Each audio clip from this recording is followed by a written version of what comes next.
ఇవాళకి 3 రోజులుగా నిరాహార దీక్ష జరుగుతా ఉన్న ఈ కార్యక్రమం ఇవాళ ముగింపు సభకు ఎండలు తీవ్రంగా ఉన్న మండుతున్న ఈ ఎండను ఏమాత్రం కూడా ఖాతరు చేయకుండా నీళ్లు లేక కడుపు నిండా బాధున్నా కూడా ముఖంలో మాత్రం చిరునవ్వునే చూపిస్తూ చిక్కటి చిరునవ్వులతో ఇంతటి ఆత్మీయతలను ఇంతటి ప్రేమానురాగాలు చూపిస్తున్న ఈవేళ ఈ సభకు వచ్చిన ఇక్కడ ఉన్న ప్రతి అక్క ప్రతి చెల్లెమ్మకు ప్రతి అవ్వ ప్రతి తాతకు ప్రతి సోదరుడికి ప్రతి స్నేహితుడికి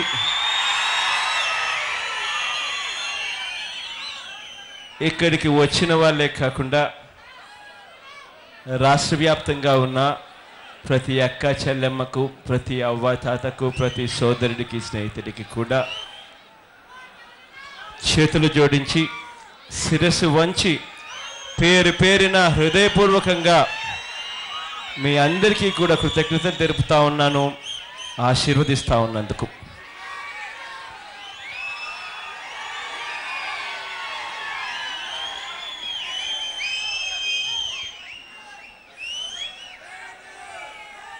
ఇక్కడ 3 రోజుల పాటు నిరాహార దీక్షలు చేస్తూ ఉన్నాం. మన బాధలు చెప్పుకునే ప్రయత్నం చేస్తూ ఉన్నాం. మన గోడు ఇది అని చెప్పుకునే ప్రయత్నం చేస్తూ ఉన్నాం. కనీసం మన గోడు ఇప్పటికైనా అర్థమవుతుందేమో, వినపడుతుందేమో, వినపడి వాళ్ళ మనసులు కరుగుతాయేమో, మనుషుల్లో మార్పు వస్తుందేమో అని 3 రోజుల నుంచి మన గోడును వినిపించే కార్యక్రమం చేస్తూ ఉన్నాం. ఇవాళ నిజంగా అన్యాయం జరుగుతూ ఉంది కాబట్టి ఇవాళ మేమంతా కూడా ఇక్కడికి వచ్చి ఇవాళ గలం విప్పవలసిన పరిస్థితి వస్తూ ఉంది. నిజంగా నేను ఇవాళ ఇక్కడి నుంచి నేరుగా కేసీఆర్ గారిని ఒక్క మాట అడగదలుచుకున్నా. అయ్యా కేసీఆర్ గారు, మొన్నటిదాకా మనం అంతా కూడా కలిసికట్టుగా ఉన్నాం, అన్నదమ్ములుగానే ఉన్నాం, అందరం తెలుగే మాట్లాడతాం, మనందరం కలిసికట్టుగా ఇక్కడ ఉన్నాం. ఒకే రాష్ట్రంగా ఉన్నప్పుడు మనమంతా కలిసికట్టుగా ఆ రోజు పై ప్రాజెక్టులు అక్రమంగా కడతా ఉన్నారు, పై ప్రాజెక్టులు వాళ్ళు కడితే కిందికి నీళ్లు రావు అని సంగతి మన అందరికీ తెలుసు. కాబట్టి ఆ రోజు వాళ్ళు బాబ్లీ కడతా ఉన్నప్పుడు కానీ, ఆ రోజు వాళ్ళు ఆల్మట్టి కడతా ఉన్నప్పుడు కానీ, ఆ రోజు వాళ్ళు ఇంకా ఏ ఇతర ప్రాజెక్టులు కడతా ఉన్నప్పుడైనా కూడా అందరం కలిసికట్టుగా ఒక్కటై ఆ ప్రాజెక్టు కడితే మాకు కిందికి నీళ్లు రావు అని చెప్పి ఆ రోజు మనం అడిగినేది ఆ రోజు మీకు గుర్తుకు రావడం లేదా అని చెప్పి నేను అడుగుతా ఉన్నాను. ఇవాళ నేను ఇదే కేసీఆర్ గారిని అడగదలుచుకున్నాను ఇక్కడి నుంచి. అయ్యా, మీ గుండెల మీద మీరు చేతులు వేసుకొని మీరు ఆలోచన చేయండి. కేవలం నీళ్లు, ఇవాళ ఉన్న నీళ్ల పరిస్థితి ఏమిటి అని ఒక్కసారి ఆలోచన చేయండి. ఇవాళ కిందికి నీళ్లు రావాలంటే మహారాష్ట్ర అవసరాలు తీరితే తప్పనిచ్చి కిందికి వాళ్ళు నీళ్లు వదలరు. మహారాష్ట్ర అవసరాలు తీరిన తర్వాత కింద కర్ణాటకలోని ఆల్మట్టి నారాయణపూర్ డ్యాములు నిండితే తప్ప కిందికి చుక్క కూడా నీళ్లు రాని పరిస్థితి. ఇది అన్యాయము అన్న సంగతి తెలుసు. అందరం కలిసికట్టుగా ఈ అన్యాయాన్ని ఆపేందుకు పోరాటం చేశాం. ఇవాళ మీరు కూడా మధ్యలో వచ్చి శ్రీశైలంకి నీళ్లు రాక మునిపే మహబూబ్ నగర్లో మీరే 800 అడుగులకే పంపులు పెట్టి నీళ్లు తీసుకొని పైకే పోతాం, మేము తోడుకుంటాము అని అంటే ఇది అన్యాయం కాదా అని చెప్పి నేను అడుగుతా ఉన్నాను కేసీఆర్ గారిని. గోదావరి నది మీ మధ్య, గోదావరి నది తెలంగాణ నుంచి ఆంధ్రప్రదేశ్ రాష్ట్రానికి వస్తుందని చెప్పి గోదావరి నది ఆంధ్రప్రదేశ్లోకి రాక మునిపే ఎడా పెడ దాదాపుగా 70,000 క్యూసెక్కులు రోజుకు తోడుకునే కార్యక్రమం మీరు చేస్తూ ఉంటే నిజంగా కిందున్న రైతులకు నీళ్ళు ఎలా వస్తాయి అన్నది మీకు కనీసం ఆలోచన కూడా రావడం లేదా అని చెప్పి నేను అడుగుతా ఉన్నాను. ఇదే కేసీఆర్ గారిని నేను అడుగుతా ఉన్నాను. అయ్యా కేసీఆర్ గారు, ఒక్కసారి నీళ్ళొచ్చే ప్రాంతం పై రాష్ట్రం మాదైతే కింద మా రాష్ట్రం నుంచి వచ్చిన నీళ్ళే కిందికి మీ రాష్ట్రంలోకి వచ్చే తెలంగాణ కిందుంటే నిజంగా మేము కూడా నీళ్ళు ఆపుండింటే మీకు నచ్చేదా అని చెప్పి నేను అడుగుతా ఉన్నాను ఇదే కేసీఆర్ గారిని.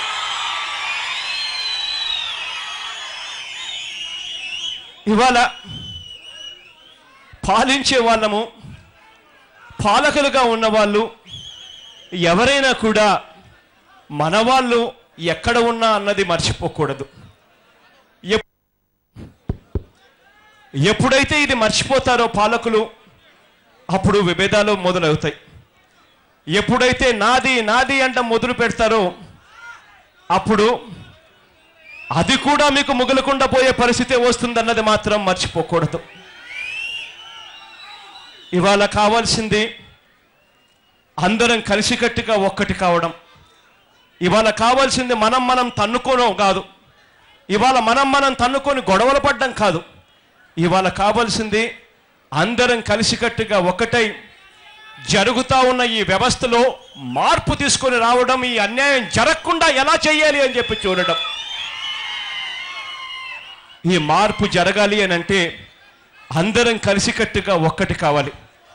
పైన మహారాష్ట్ర నుంచి, కర్ణాటక నుంచి, తెలంగాణ నుంచి ఆంధ్రప్రదేశ్ వరకు కూడా అందరం పాలకుల్లా ఆలోచన చేయాలి. అందరం ఒక్కటిగా ఆలోచన చేయాలి. ఇవాళ కరువు వచ్చినప్పుడు పైన వర్షాలు పడితే కిందికి నీళ్లు రాకపోతే, కరువు వచ్చినప్పుడు మా నీళ్లు మేమే తీసుకుంటాం, మేము కిందికి పంపించము అని చెప్పి అనడం మొదలు పెడితే ఇక కింద పక్క ఉన్న వాళ్ళు ఏమవుతారు అన్నది ఆలోచన చెయ్యాలి. ఇవాళ ఒక్కసారి కేసీఆర్ కూడా ఆలోచన చెయ్యాలి. పైన కేసీఆర్ గారి కన్నా పైన తెలంగాణ కన్నా పైన కర్ణాటక ఉంది, దానిపైన మహారాష్ట్ర ఉంది. వాళ్ళు కూడా ఇదే మాదిరిగానే ఆలోచనలు చేసి ఇదే మాదిరిగా ఎడాపెడా పెట్టుకుంటూ పోతే మహారాష్ట్ర నుంచి చుక్క నీళ్లు కర్ణాటకకు రావు, కర్ణాటక నుంచి చుక్క నీళ్లు తెలంగాణకు రావు, తెలంగాణ నుంచి చుక్క నీళ్లు ఆంధ్రప్రదేశ్కి కూడా రాని పరిస్థితి రాదా అని అడుగుతా ఉన్నా. అందరం ఈ వ్యవస్థలోకి మార్పు తీసుకొని రావాలి అంటే దీనికి సొల్యూషన్ అందరం కలిసికట్టుగా ప్రపోర్షనల్ డిస్ట్రిబ్యూషన్ ఆఫ్ వాటర్ కోసం కృషి చేయాలి. ప్రపోర్షనల్ డిస్ట్రిబ్యూషన్ ఆఫ్ వాటర్ అంటే వర్షం పడినప్పుడు ప్రతి చుక్క, వర్షం చుక్కలోని ప్రతి చుక్కలో మీ వాటా ఇంత, మీ వాటా ఇంత, మీ వాటా ఇంత, మా వాటా ఇంత అని చెప్పి లెక్కలు కట్టినప్పుడు ఆ దమాషా ప్రకారం 15 రోజులకు ఒకసారి వెంటనే ఆ దమాషా ప్రకారం కిందికి నీళ్లు వదిలే కార్యక్రమం చేయాలి. అలా కిందికి నీళ్లు వదిలినప్పుడు ఆ దమాషా ప్రకారం వాళ్ళు పర్సంటేజ్ ప్రకారం ఆ దమాషా ప్రకారం మాత్రమే వాళ్ళు పట్టుకొని మిగిలినటి వాటిని వాళ్ళు కిందికి వదిలినప్పుడు 15 రోజులకు ఒకసారి ఈ మాదిరిగా నీళ్లు పంపిణీ జరిగినప్పుడు అప్పుడు కరువు వస్తే అందరికీ వస్తుంది. వరదలు వచ్చినప్పుడు వాళ్ళు ఎలాగో డ్యాములు నింపుకొని కింది రాష్ట్రంలోకి పూర్తిగా నీళ్లు వదిలేసి ఇక మీ రాష్ట్రం, మీ బాధలు మీరు పడండి అన్న రోజులు కూడా పూర్తిగా పోతాయి. ఈ వ్యవస్థలోకి మార్పు రావాలి అని అంటే జరగాల్సింది ఇది. దీనికోసం మనం కృషి చేయాలి, దీనికోసం మనం పాకులాడాలి. ఇవాళ నేను ఒక్కటి అడుగుతా ఉన్నాను, అయ్యా ఇవాళ మాకున్న పరిస్థితి ఏమిటి అనేది ఒక్కసారి ఇంతకు ముందు కూడా నేను మాట్లాడేటప్పుడు కూడా ఇదే విషయం చెప్పా. అయ్యా ఇప్పుడే మహబూబ్ నగర్లో మీరు లిఫ్టులు పెట్టి ఎడాపెడా నీళ్లు తోడేయాలని మీరు అంటున్నారు, ఇది భావ్యమేనా అని అడుగుతా ఉన్నా. ఒకసారి మీ గుండెల మీద చేతులు వేసుకొని మీరు ఆలోచన చేయండి అని అడుగుతా ఉన్నా. ఇవాళ ఉన్న పరిస్థితి మహారాష్ట్ర అవసరాలు తీరిన తర్వాత, కర్ణాటక అవసరాలు తీరిన తర్వాత కిందికి మహబూబ్ నగర్లోకి నీళ్లు వస్తాయి. వచ్చిన నీళ్లు మహబూబ్ నగర్ దాటుకుని శ్రీశైలంలోకి రావాలి. ఆ తర్వాత శ్రీశైలం నుంచి కిందికి నాగార్జున సాగర్కి నీళ్లు పోవాలి. అటువంటిది మీరు మహబూబ్ నగర్లో పైనే 800 అడుగులకే మీరు 800 అడుగులకే దాదాపుగా రోజుకు 30,000 క్యూసెక్స్ నీళ్లు పట్నుంచే పంపు చేయడానికి మీరు మొదలు పెడితే కిందికి ఒక్క చుక్కైన నీళ్లు వస్తాయా అని చెప్పి నేను అడుగుతా ఉన్నాను మిమ్మల్ని అందరినీ. మిమ్మల్ని అడుగుతా ఉన్నాను కేసీఆర్ గారిని. ఇవాళ ఇది అన్యాయం కాదా అని చెప్పి నేను అడుగుతా ఉన్నా. అన్యాయం కాదా ఇది? ఆంధ్ర రాష్ట్రాన్ని విడగొట్టేటప్పుడు ఏపీ రీఆర్గనైజేషన్ యాక్ట్ అని చెప్పి ఒక యాక్ట్ని చేశారు. ఇది యాక్టు, ఇది చట్టబద్ధమైన పత్రం. ఇది ఏపీ అంటే యునైటెడ్ ఆంధ్రప్రదేశ్ రీఆర్గనైజేషన్ యాక్ట్, అంటే యునైటెడ్ ఆంధ్రప్రదేశ్ను రీఆర్గనైజ్ చేస్తూ ఉన్న యాక్ట్ ఇది. దీంట్లో అన్ని అంశాలు ఉన్నాయని చెప్పి ఆ రోజు చెప్పారు. ఆ రోజు ఆ మాట చెప్పినప్పుడు ఆ రోజు ఆ యాక్టులో ఈ ప్రాజెక్టు, ఈ పాలమూరు రంగారెడ్డి ప్రాజెక్టు కానీ, లేదా దిండి ప్రాజెక్టు కానీ, లేదా గోదావరి మీద వీరు కడుతున్న 5 లిఫ్ట్ ప్రాజెక్టులు కానీ, ఇవేమైనా ప్రాజెక్టులలో ఇవేమైనా కూడా ఏపీ రీఆర్గనైజేషన్ యాక్ట్లో ఉన్నాయా అని చెప్పి నేను అడుగుతా ఉన్నాను నేను కేసీఆర్ గారిని. కారణం ఈ ప్రాజెక్టులు ఏవి కూడా లేవు. నేను అడుగుతా ఉన్నాను, పైన మీకు బలం ఉంది కదా అని చెప్పి, మీరు ముఖ్యమంత్రులు కదా అని చెప్పి, మీకు బలం ఉంది కదా అని చెప్పి, మీ రాష్ట్రం కదా అని చెప్పి, మీ చేతుల్లో బలం ఉంది, అధికారం ఉంది అని చెప్పి, పేదవాళ్ళమైన బీదవాళ్ళమైన బలం లేని వాళ్ళమైన మా మీద ప్రతాపం చూపించడం ధర్మమేనా అని అడుగుతా ఉన్నా. నేను ఇవాళ అడుగుతా ఉన్నాను, ఇవాళ ఈ ప్రాజెక్టులకు అన్నిటికీ కూడా సిడబ్ల్యూసి అనుమతి ఉందా అని అడుగుతా ఉన్నా. ఈ ప్రాజెక్టులకు అన్నిటికీ కూడా నేను river water boards management permissions ఉన్నాయా అని నేను అడుగుతా ఉన్నాను. ఇవాళ నేను ఈ ప్రాజెక్ట్స్ అన్నిటికీ ఎపెక్స్ కౌన్సిల్ పర్మిషన్ ఉందా అని అడుగుతా ఉన్నా. కారణం ఈ ప్రాజెక్టులకు అవి ఏవి కూడా లేవు. ఈ ప్రాజెక్టులకు అవి ఏవి కూడా లేవు. అయినా కూడా మా రాష్ట్రం నుంచే కిందికి నీళ్లు పోవాలి కాబట్టి మా ఇష్టం అండం ధర్మమేనా అని చెప్పి నేను అడుగుతా ఉన్నా. ఇవాళ ఒక్కసారి ఆలోచన చేయండి. 800 అడుగుల నుంచి మీరు ఏకంగా 30,000 క్యూసెక్స్ ప్రతిరోజు మీరు పంపు చేస్తా పోతే శ్రీశైలంలోకి నీళ్లు రావు. శ్రీశైలంలోకి నీళ్లు కదా దేవుడు ఎరుగు. శ్రీశైలం 854 అడుగులకు పోతే తప్పనిచ్చి రాయలసీమకు, ప్రకాశంకు, నెల్లూరుకు కనీసం తాగడానికి నీళ్లు ఇవ్వలేని పరిస్థితి లేకపోతుంది. నిజంగా 854 అడుగులు మినిమం ఉంటే తప్ప రాయలసీమకు, ప్రకాశం, నెల్లూరుకు తాగడానికి నీళ్లుండవు. అటువంటిది మీరు 800 అడుగుల్లోనే మీరు ఏకంగా 30,000 క్యూసెక్లు ప్రతిరోజు మీరు అటు నుంచి అటే పైకి తీసుకొని పోయే కార్యక్రమం మీరు చేస్తే ధర్మమేనా అని నేను అడుగుతా ఉన్నా. ఇదే మాదిరిగా గోదావరిలో కూడా 70,000 క్యూసెక్లు మీరు తీసుకొని పోతా ఉన్నారు. 70,000 క్యూసెక్లు మీరు ప్రతిరోజు తోడుకుంటూ పోతే జూన్, జూలై, ఆగస్ట్, సెప్టెంబర్లో పర్వాలేదు, కానీ మిగిలిన 8 నెలల్లో కిందికి నీళ్లు ఏమాత్రం వస్తాయని చెప్పి నేను అడుగుతా ఉన్నాను. కింద ఉన్న దాదాపుగా 30,000 క్యూసెక్స్కి సంబంధించిన ఆయకట్టు ఏం కావాలి అని చెప్పి నేను అడుగుతా ఉన్నాను. ఇంతటి దారుణమైన పరిస్థితి ఉంది. ఇవాళ అక్కడ రబీ పంట గన గోదావరి జిల్లాలో పడకపోతే అక్కడ ఉప్పు శాతం పెరిగిపోయి, సెలైనిటీ ప్రాబ్లం వచ్చి ఉప్పు శాతం పెరిగిపోయి పూర్తిగా అక్కడ పంటలు పండించే భూములు కూడా బంజరు భూములు అయిపోయే పరిస్థితి వస్తుంది. అన్నీ మీకు తెలిసిన అన్యాయాలు చేస్తూ ఉన్నారు. ఇవాళ నేను ఇటువంటి అన్యాయాలు జరుగుతూ ఉన్న రాష్ట్రం గురించి చంద్రబాబు నాయుడు గారు మన ముఖ్యమంత్రిగా ఉన్నాడు కదా, ఆయనైనా పోరాడతాడు అని చెప్పి చూస్తే ఆయన నోట్లో నుంచి ఎటువంటి మాట రాదు. ఆయన ఎటువంటి పోరాటాలు చేయడు. ఆయనేమో కేసీఆర్ గారిని అడగడు. కారణం కేసీఆర్ గారిని గారిని గట్టిగా అడిగితే ఆయన కొద్ది రోజుల కిందట తన ఎమ్మెల్సీ క్యాండిడేట్ను తెలంగాణలో గెలిపించుకునే దానికోసం తెలంగాణలో కొంతమంది ఎమ్మెల్యేలకు ఒక్కొక్కరికి 5 కోట్ల నుంచి ఒక్కొక్కరికి 20 కోట్ల రూపాయల డబ్బులు ఎరజూపుతూ వాళ్ళకు సూట్ కేసులతో డబ్బులు ఇస్తూ ఆడియో టేపులతోనూ వీడియో టేపులతోనూ దొరికిపోయాడు. కేసీఆర్ గారిని అడిగితే చంద్రబాబు నాయుడు గారికి భయం, ఆ టేపులు బయటకు తీస్తాడేమో, చంద్రబాబు నాయుడు గారిని జైల్లో పెట్టిస్తాడేమో అని చెప్పి భయం. పోనీ ఢిల్లీ వాళ్ళనైనా అడుగుతాడా, నరేంద్ర మోడీ గారినైనా కనీసం అడుగుతారా అని చెప్పి చూస్తే నరేంద్ర మోడీ గారిని కూడా అడగడు. కారణం ఏంటంటే చంద్రబాబు నాయుడు గారు ఈ 24 నెలల్లో తాను చేసిన అవినీతి ఏ స్థాయిలో తాను అవినీతి చేసినాడు అనంటే నరేంద్ర మోడీ గారిని ఈయన గట్టిగా అడిగితే లేదా నరేంద్ర మోడీ గారికి గట్టిగా వార్నింగ్ ఇస్తే, లేదా నరేంద్ర మోడీ గారికి తాను గట్టిగా అల్టిమేటం ఇస్తూ మీరు గన ఇవన్నీ చేయకపోతే మాకు సంబంధించిన మంత్రులు మీ క్యాబినెట్లో నుంచి మేము ఉపసంహరించుకుంటాము అని చెప్పి దమ్ము ధైర్యం అల్టిమేటం ఇచ్చే కెపాసిటీ చంద్రబాబు నాయుడు గారికి లేదు. కారణం ఏమిటంటే నరేంద్ర మోడీ గారి దగ్గరికి పోయి చంద్రబాబు నాయుడు గారు ఈ మాటలు మాట్లాడితే చంద్రబాబు నాయుడు గారు ఈ 24 నెలల్లో చేసిన అవినీతి మీద ఆయన సిబిఐ ఎంక్వైరీ చేపిస్తాడేమో, ఎంక్వైరీ చేపించి జైల్లో పెట్టిస్తాడేమో అని చెప్పి భయం. నిజంగా కేసీఆర్ గారిని నిలదీయలేవు. అదే మాదిరిగా ఢిల్లీలో నరేంద్ర మోడీ గారిని నిలదీయలేవు. మరి నేను అడుగుతా ఉన్నా ఇదే చంద్రబాబు నాయుడు గారిని, మరి ఢిల్లీకి నువ్వు ఎందుకు వెళ్ళావయ్యా అని చెప్పి అడుగుతా ఉన్నా. ఎందుకు వెళ్ళావయ్యా నువ్వు ఢిల్లీకి, ఏం చేయడానికి వెళ్ళావయ్యా అని చెప్పి అడుగుతా ఉన్నా నేను. నిజంగా ఢిల్లీకి వెళ్ళాడు. ఢిల్లీకి వెళ్ళి ప్రత్యేక హోదా గురించి మాట్లాడాడు.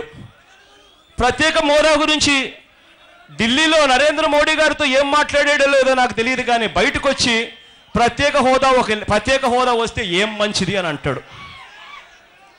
నిజంగా ఢిల్లీకి పోతాడు, ఢిల్లీలో నరేంద్ర మోడీని అడగడు, బయటకు వచ్చి ప్రత్యేక హోదా వస్తే ఏం జరుగుతుందయ్యా, ఏమీ జరగదు అని చెప్పి ఈయనే అంటాడు.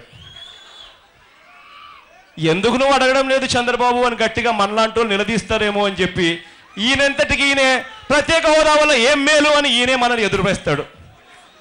నిజంగా ఇదే చంద్రబాబు నాయుడు గారు ఢిల్లీకి వెళ్ళాడు. ఇవాళ కేసీఆర్ గారు అడ్డగోలుగా ప్రాజెక్టులు కడతా ఉన్నాడు. అడ్డగోలుగా ఏ పర్మిషన్లు లేకుండా ఈ ప్రాజెక్టులు కడతా ఉంటే కనీసం ఢిల్లీలో నరేంద్ర మోడీ గారికి కంప్లైంట్ చేస్తాడేమో, ఢిల్లీలో నరేంద్ర మోడీ గారికి తాను ఈ మాదిరిగా ఫిర్యాదు చేస్తాడేమో అని చెప్పి ఆశగా ఎదురు చూసాం.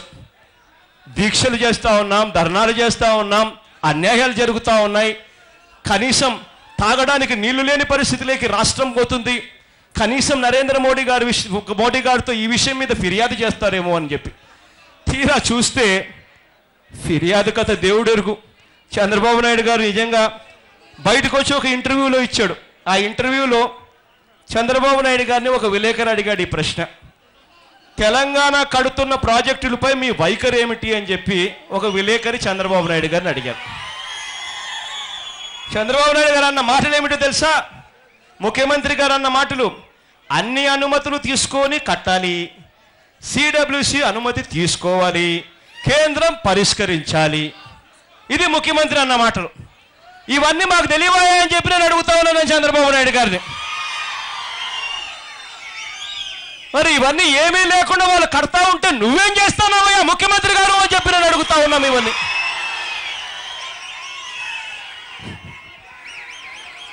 నిజంగా ఇటువంటి వ్యక్తి మన ముఖ్యమంత్రి అని చెప్పి చెప్పుకునేదానికి కూడా అందరం కూడా సిగ్గుపడాల్సిన పరిస్థితులకు వస్తా ఉన్నాం.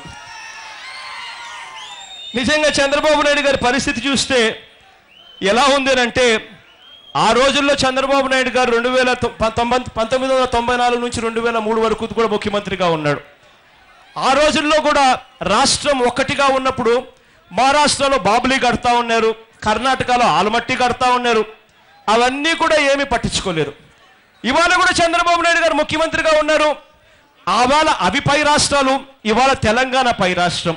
ఇవాళ తెలంగాణ పై రాష్ట్రంగా ఉన్న తెలంగాణ ఇవాళ అడ్డగోలుగా ప్రాజెక్టులు కడతా ఉంది. ఇవాళ కూడా ఆయన పట్టించుకోడు. చంద్రబాబు నాయుడు గారి పరిస్థితి ఎలా ఉందనంటే, పూర్వపు రోజుల్లో అనేవాళ్ళు రోము తగలబడిపోతా ఉంటే నీరో చక్రవర్తి ఫిడేలు వాయించుకునేవాడు అని చెప్పి. నిజంగా ఇవాళ ఆంధ్ర రాష్ట్రం తగలబడిపోతా ఉంటే, ఇవాళ ఆంధ్ర రాష్ట్రంలో తాగడానికి నీళ్లు కూడా ఉండవని చెప్పి రైతులు భయాందోళనకు గురవుతా ఉంటే, చంద్రబాబు నాయుడు గారు మాత్రం ఢిల్లీకి వెళ్ళి ఏం చేశావు అని అంటే నరేంద్ర మోడీ గారిని నిలదీయడు, కేసీఆర్ గారిని నిలదీయడు. తగలబడింది ఆంధ్రప్రదేశ్, నేనేమో ఫిడేల్ వాయిస్తాను అని చెప్పి ఆయన అంటాడు. ఇంతటి దారుణంగా నిజంగా పరిపాలన సాగుతూ ఉంది. ఇవాళ ఈ చంద్రబాబు నాయుడు గారికి నిజంగా మార్పు రావాలి. చంద్రబాబు నాయుడు గారు నిజంగా ఒక ముఖ్యమంత్రిగా ఆలోచన చేయడం మొదలు పెట్టాలి. ఇది జరగాలి అని అంటే ఒత్తిడి తీసుకొని రావాలి. ఒత్తిడి తీసుకొని రావాలి అని అంటే మనం అందరం కూడా ఒక్కటి కావాలి. రాబోయే రోజుల్లో ఇంకా ఈ పోరాటం గట్టిగా కొనసాగిద్దాం. రాబోయే రోజుల్లో ఈ పోరాటం గట్టిగా కొనసాగించి ఈ పాలకుల్లో జ్ఞానోదయం రావడానికి కూడా గట్టిగా కృషి చేద్దాం. కారణం ఏంటంటే ఈ ప్రపోర్షనల్ డిస్ట్రిబ్యూషన్ ఆఫ్ వాటర్, ఈ తమాషా ప్రకారం ప్రతి నీటి చుక్క కూడా కిందికి వదిలే కార్యక్రమం జరగకపోతే రాష్ట్రాలు బతకవు. ప్రతి రాష్ట్రము ఇండియా పాకిస్తాన్ మాదిరి కొట్టుకునే పరిస్థితి వస్తుంది. ఇది జరగకుండా ఉండాలి అంటే ఈ వ్యవస్థలో మార్పు తీసుకొని రావాలి. ఈ వ్యవస్థలో మార్పు తీసుకొచ్చేదానికి గట్టిగా పోరాటాలు ఇంకా కొనసాగాలి. గట్టిగా అందరం కలిసికట్టుగా ఈ పోరాటం కలిసికట్టుగా చేద్దాం. మీ అందరి ఆశీస్సులు కావాలి, మీ అందరి దీవెనలు కావాలి. రాబోయే రోజుల్లో చంద్రబాబు నాయుడు గారు గట్టిగా దీన్ని తీసుకునేదానికి ఒత్తిడి మనం తీసుకొని రావాలనంటే అందరం కలిసికట్టుగా ఒక్కటి కావాలి. ఇవాళ కృష్ణా ప్రాంతంలో ఈ ధర్నా, ఈ దీక్షలు చేశాం. ఇంకా ఒక నెల చూస్తాం, ఇంకా ఒక నెల 2 నెలల్లో చూస్తాం. ఎటువంటి మార్పు రాకపోతే ఈసారి గోదావరి మీద మళ్ళీ దీక్షలు చేసి మళ్ళీ పోరాటాన్ని కొనసాగిస్తాం. అప్పటికైనా వీళ్ళకి మార్పు వస్తుందేమో, వీళ్ళల్లో మానవత్వం ఏమైనా ముందుకు వస్తుందేమో ఆశిద్దాం.